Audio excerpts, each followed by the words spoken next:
বিয়ে করে নিচ্ছি গাইস, দেখো তো আমার কেমন লাগছে।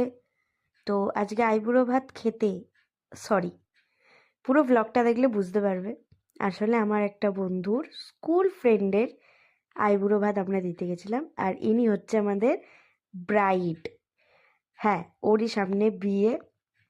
তো ওকেই আমরা আইবুড়ো ভাত দিতে গেছিলাম। স্কুল ফ্রেন্ডসের মধ্যে আমাদের যে স্কুলের গ্রুপটা ছিল, তার মধ্যে কারোর একজনের প্রথম এত মজা করে আমরা আইবুড়ো ভাত দিয়েছি তার বিয়েতে। আমরা এতটা এক্সাইটেড।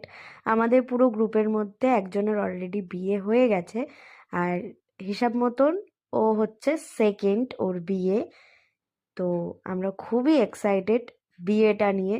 তার আগে আইবুড়ো ভাতটা আমরা যখন দিতে গেছিলাম, অনেক দিন পর আমাদের সবাই আবার একসাথে দেখা করেছি, খাওয়া দাওয়া করেছি। ওর জন্য আমরা একটা স্পেশাল থালি অর্ডার দিয়েছিলাম, যতটা ও পারবে সেই অনুযায়ী ভেবেই। আর তার মধ্যে আমরাও একটু বউটো সেজে নাটক করছিলাম, একটু ফটো তুলছিলাম আর কি। আর ওকে দেখো তো, বিয়ের জল গায়ে পড়ছে, গ্লো কি আসছে ওর মুখে। যাই হোক, বিয়ের ব্লগ খুব তাড়াতাড়ি আসবে। আইবুড়ো ভাতের ব্লগটা আমি খুব শর্টের ওপর দিয়ে দিলাম, বাট বিয়ের ব্লগ খুব ভালোভাবে দেবো। এখন টাটা।